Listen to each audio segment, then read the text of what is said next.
Kung meron bang traitor doon sa loob ng grupo na nag-usap sa Hong Kong, nandun ako sa kwarto sa mga meeting with former President Duterte. Hindi ko matawag siguro na traitor, pero sigurado ako sa dami ng tao doon sa loob ng kwarto na yon ay meron talagang nagsasabi kung ano ang pinag-uusapan doon sa loob. Enzo Recto, kalaban ang katiwalian at kasinungalingan, kakampi sa katotohanan at kabutihan. Okay. Surprisingly, I'm okay. Wala naman akong nararamdaman na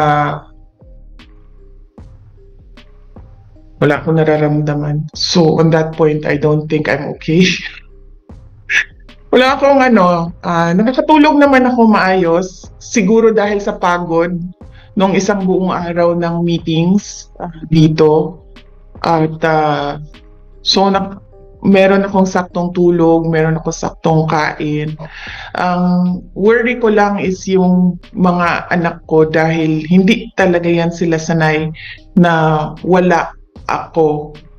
Nasanay kasi sila, lumaki kasi sila na katabi ko yan sila sa tulog. At ngayon, yung youngest na anak ko, yan yung katabi ko sa tulog. So, yan yung worry ko, yung aking mga anak. Dahil nawalan sila ng nanay. Yan yung hindi ko kasi magawa remotely, yung pagiging nanay. Pero yung trabaho dito at trabaho dyan sa Pilipinas, kung saan man ako, ay magawa ko siya remotely. So as long as merong mga teams, designated teams na in charge doon. Like say for example, sa OVP, may team doon. Sa impeachment case ko, may team doon. Pagdating naman dito sa ICC case ni Pangulong Duterte, may team dito. Kaya ko siya gawin kahit saan man ako sa mundo. Ang hindi ko magawa is maging nanay remotely sa aking mga anak dahil nasanay sila na nandyan ako lagi. Nawala ng kausap yung aking eldest na anak dahil nasanay din yon na kausap niya ako lagi sa mga nararamdaman niya, anong nangyari sa paaralan, ganon. Yung pangalawang anak ko nawalan ng cheerleader dahil pag naglalaro yon sa kanyang soccer at basketball ay nandyan ako lagi talaga. Dala-dala ko yung mga paraphernalia ko, pom-poms, drums, yung mga trotot ko para i-cheer siya. And of course, yung youngest, as I said, nawala ng katabi sa tulog. So yun yung concern ko. Thank you po. Okay, next question, Ms. Celerina Monte, Japan Broadcasting Corporation, NHK. Hello. Good afternoon, Vice President. Sorry if I have to ask you. During our interview with the families of the alleged victims of the war on drugs, they're saying Ma'am Cel, nawala. Nawala siya, Jay. Ma'am Cel, nawala ka. Ma'am Cel, kindly fix your line. Balikan ka namin. Ano muna? Ms. Camille Samonte, TV5. You're recognized. Hi VP, good afternoon po. Camille po from TV5. I just want to ask, will you be formally endorsing Senator election? Nawala siya, Jay. Nawawala rin kayo din. Camille? Wala. Ma'am Cel, andyan na kayo? Wala. Hello? Camille? Yes po, can you hear me po? Yeah. Go on, go ahead. actually yung possible. Huy friend, kain. Sulit ang fresh ka tuna. Ayan po. Ma'am, yes, Camille po from TV5. I just want to ask, ma'am, will you be formally endorsing Senator Amy Marcos in the elections? Wala kaming napag-usapan, ma'am, about endorsement ni Senator Amy. Marcos. Basta, let me just express my gratitude to Senator Amy Marcos for opening the Senate investigation, no? Para siguro hindi na maulit at para napapag-usapan siya sa loob ng ating pamahalaan at para mailagay officially, no, yung mga posisyon ng iba't ibang tao, iba't ibang sektor. Kasama din yung posisyon ko as Vice President at yung document na galing sa Office of the President na pirmado ng ating Pangulo. Ma'am, yung inyong impeachment trial, syempre you mentioned na you have a separate lawyers already preparing for that. How difficult is this for you because you're also taking care of the defense team of your father, former President Duterte, and yung kanyang susunod na hearing will be on September, and there were talks in the Senate na probably baka by September or October magsimula naman yung impeachment trial sa inyo. How will you balance this na? Yes, oo. Well, both cases will continue, no? ICC will continue. The ICC case here will obviously continue. Hindi naman ito sila magsasabi na parang hindi na tayo tutuloy at ibabalik natin yung detainee sa Pilipinas. Hindi malabong mangyari yan, no? So magtutuloy siya, yung impeachment case ay tutuloy din at ang paniguraduhin ko lang ay merong grupo ng abogado na nakatutok doon sa dalawang kaso na yon. Ang sa akin na lang naman ay consultation at decision making, no, sa mga bagay na sa tingin nila ay kailangan ng desisyon ng kliyente. Dito naman sa ICC case, sa mga bagay na kailangan ipresenta sa ating Pangulo para kasi siya ang kliyente. Ma'am, last na lang po on my end. Nagkausap na rin po ba kayo ni Senator Ronald Bato de la Rosa because he is also among the list of alleged suspects or yung next na masaserve ng warrant?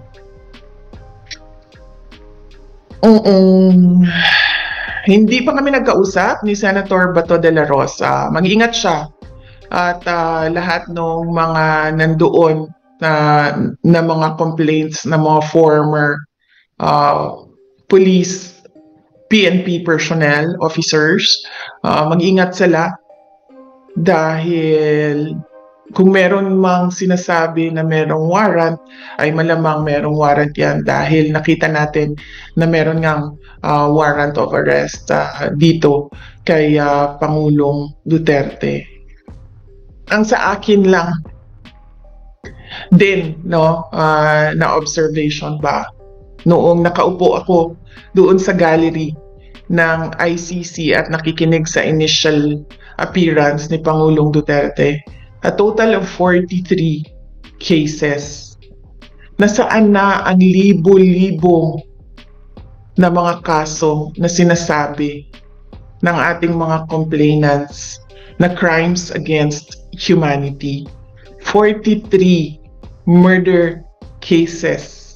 Hindi ko dinidiscount yung 43 na sinasabi nila allegedly na namatay Pero crimes against humanity is a serious accusation na lagi nilang paulit-ulit na sinasabi 6,000, 9,000, 10,000, 40,000, 50,000 ang mga namatay.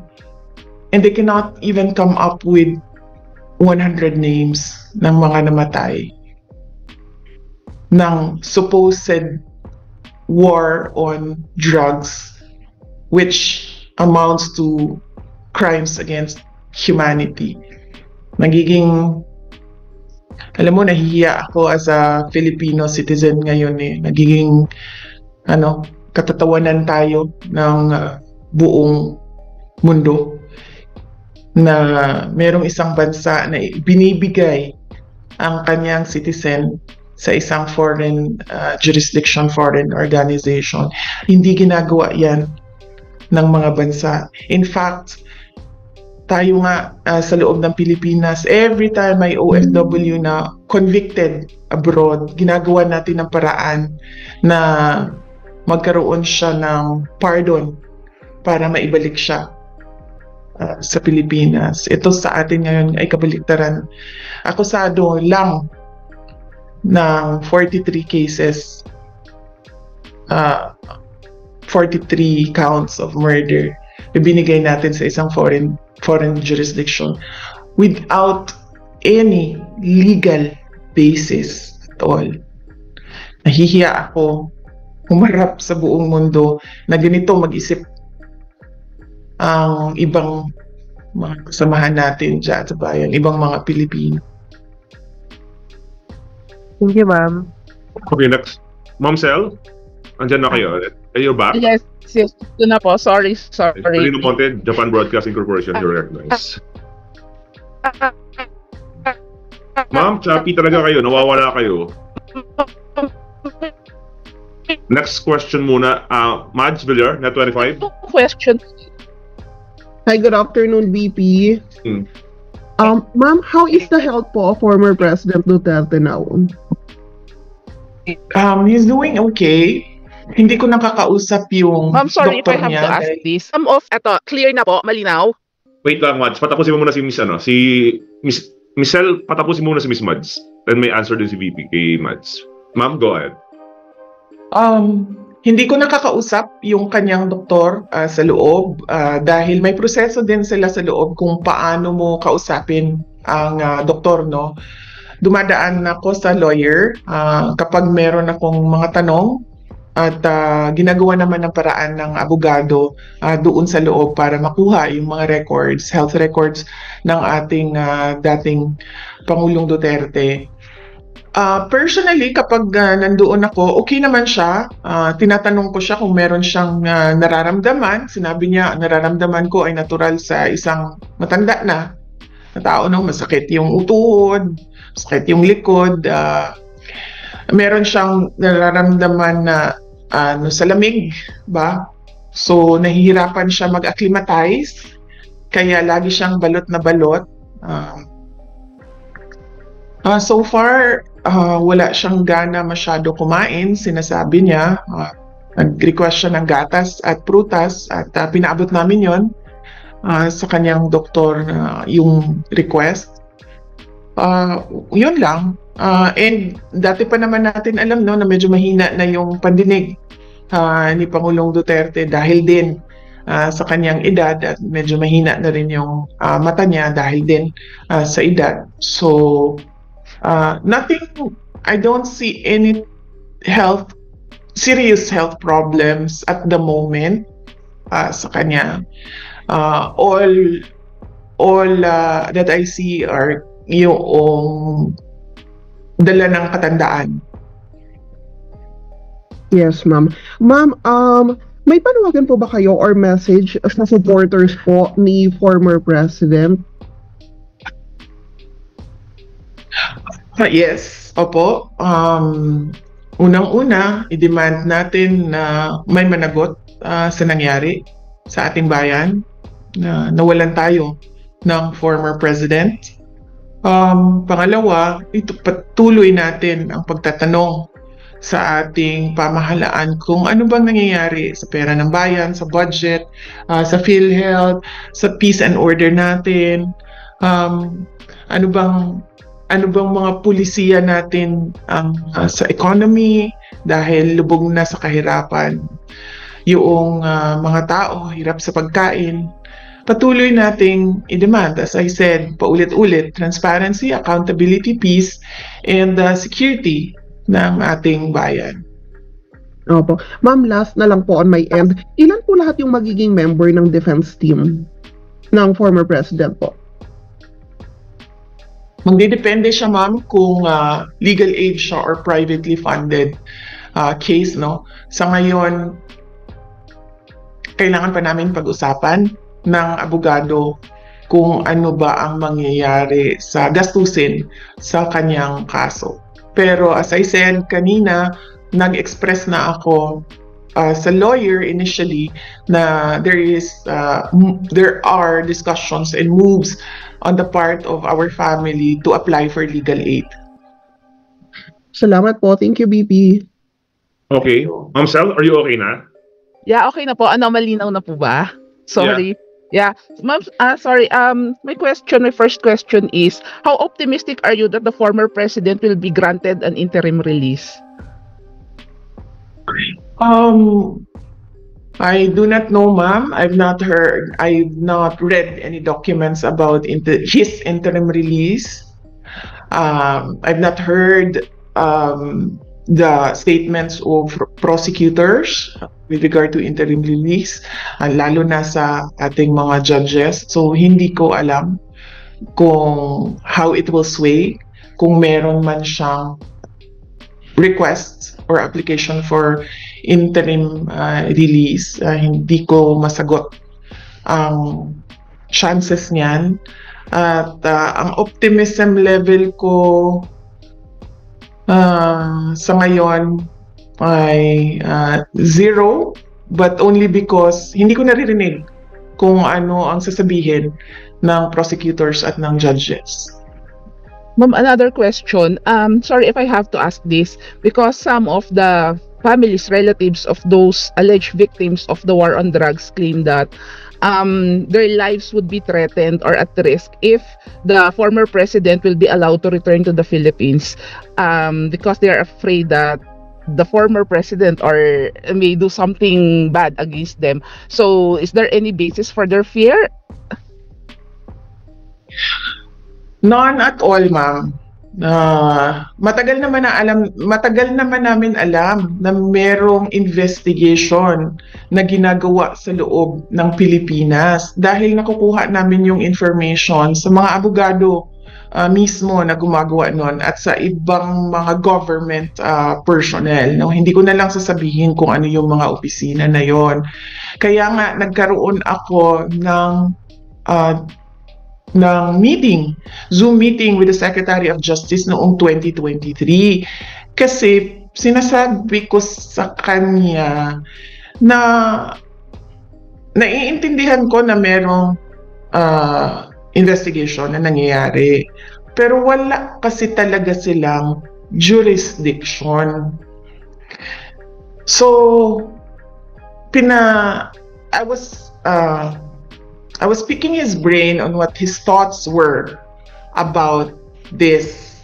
But I did not tell him that I knew that there were investigations and interview of witnesses. So I asked him what is his position. And then he gave differing answers back. So I went up directly to the office of the president. That is why I wrote the letter about the ICC. And that is why we have a letter, a response from the office of the president na sinasabi niya na he will protect national sovereignty and then he doesn't recognize the ICC jurisdiction dyan sa ating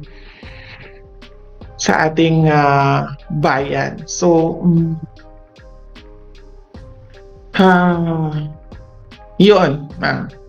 So do you believe on the reasoning of the president that he's just honoring the agreement with the Interpol, or it's just like a lame excuse to surrender the former president to the ICC? Wala naman tayong obligation na mag-cooperate sa Interpol, ma'am, kasi yung ICC warrant, yung warrant na hawak ng Interpol is an ICC warrant. So hindi mo naman, you cannot just take one and leave the other because the Interpol was holding an ICC warrant. So naturally, cooperating with the Interpol is cooperating with the ICC. I think klaro naman na talaga yon, no, sa atin lahat na yung pamahalaan talaga natin ang naghatid na sa ating Pangulo doon sa dito sa The Hague, sa ICC. Ma'am, balikan ko lang yung concern ng mga pamilya, family members ng mga victims. Nakita niyo po ba si Pangulong Duterte? Alam na namin, 'di ba, na nag-iimbestiga, nag-i-interview ng witnesses. Alam namin kung sino, alam namin kung saan, pero wala siyang ginawa. Talaga, pinabayaan niya because he was of the belief that as a Filipino citizen, the government will not cooperate once there is a formal investigation that will happen inside the Philippines or once there is a warrant of arrest. So wala talaga siyang ginawa sa mga witnesses, sa mga family members. Pangalawa, nakita nyo, kailangan siya itulak ng mga pulis para gumalaw. At kailangan siya itulak akyat ng eroplano. So, wala na siya physically magagawa sa mga family members at sa mga witnesses. Pwede ba siya mag-utos ng mga tao na, on my behalf, gawin ito, gawin niyo yan? Pwede siguro, pero hindi niya ginawa noon. Ngayon pa ba niya gagawin? 'Di ba? Na nandyan na siya. And meron ng protection yung mga family members. Meron na silang protection ng ICC at meron silang protection ng Philippine government. Their fears are unfounded and hindi ganyan ang tatay ko. Kung ano man yung kailangan niya sasagutin niya yan. Pero hindi siya magtatamper ng evidence. Kasi unang-una, wala naman talagang ebidensya. Hindi ko alam paano umabot ito sa isang kaso. At hindi siya makikialam sa witnesses dahil isa siyang prosecutor noon. At alam niya kung ano ang violation niya as a lawyer kung nagtatamper ka ng evidence at nakikialam ka ng witnesses. So, unfounded yung fears, walang basihan. Sinasabi lang nila siguro yan para, I don't know, huwag pabalikin ang Pangulo sa ating bansa. Bakit ayaw nila pabalikin? Well, meron silang mga they are in collusion with individuals both in the government and outside of from the private sector. They are in collusion with organizations who are against the former president because of his policies noong siya ay Pangulo. They are in collusion with people who want to stay in power, with people who want to totally erase political opposition, who want to question the acts of government. So, sa tingin ko yan eh. Okay, last question, ma'am. So, as part of the defense of the former president, is there any plan to bring into The Hague some witnesses for the former president?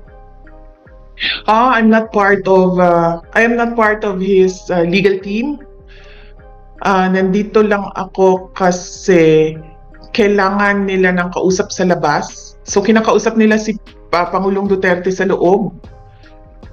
At kinakausap nila ako sa labas so that there is someone who will sign off on what was agreed upon with the client, no?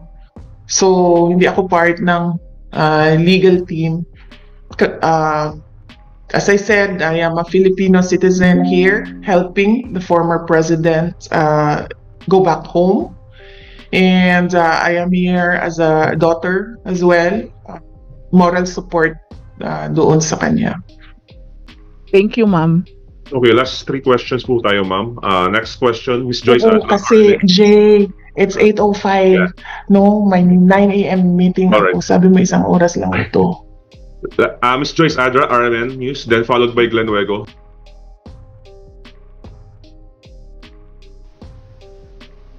Meron kasi mga report na peke yung ibang EJK.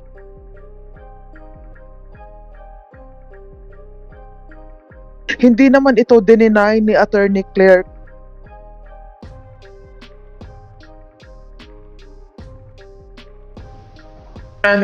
Nasabi ko nga kanina, opo ma'am, thank you. Nasabi ko nga kanina ma'am, no, hindi ko alam.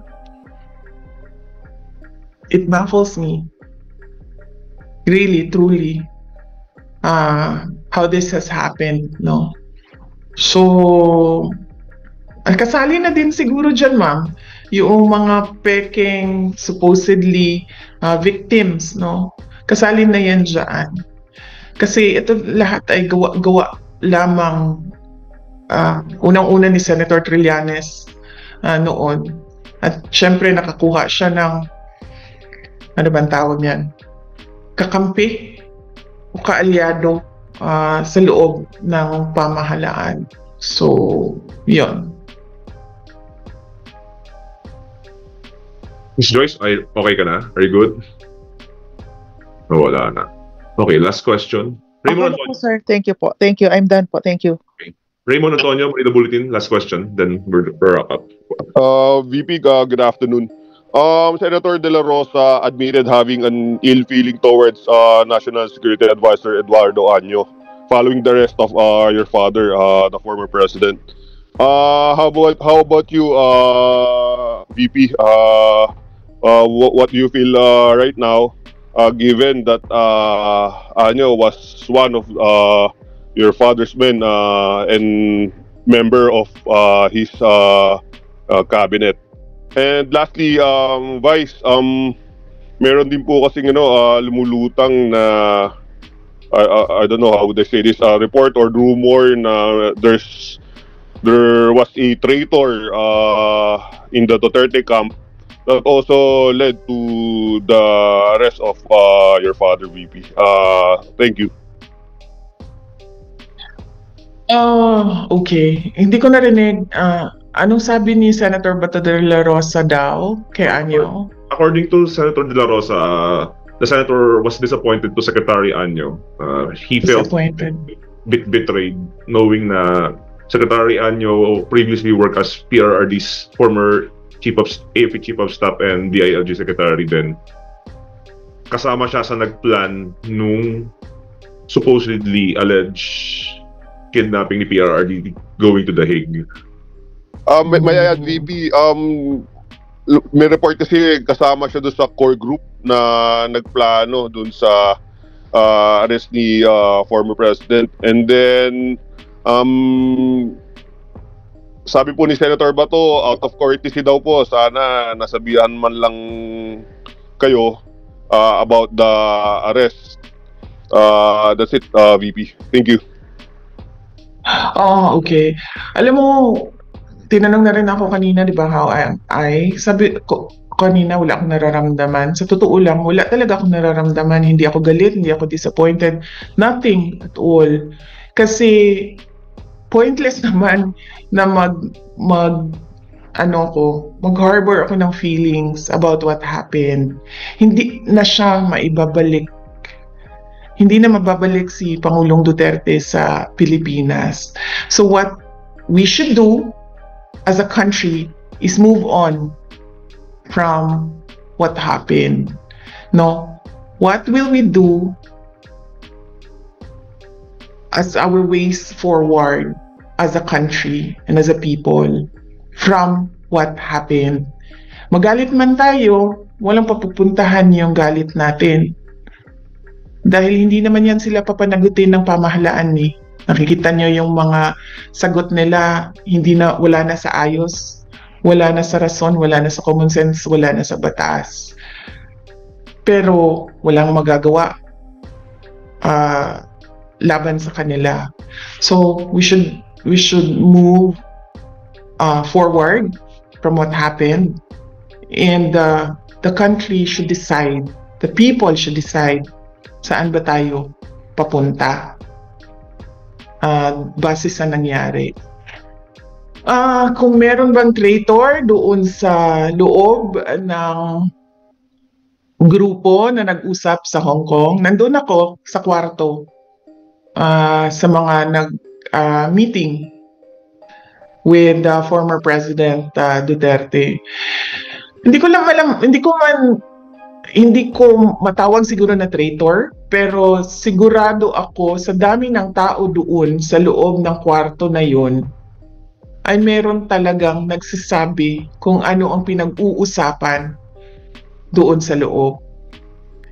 Kung kanino nila sinasabi, hindi ko alam. Pero kung sino ba ang nagsabi na may traitor? So malamang kung yung nagsabi na may traitor doon sa loob, malamang siya yung kausap noong tao na nandoon sa loob sa kwarto sa Hong Kong. Klaruhin ko lang na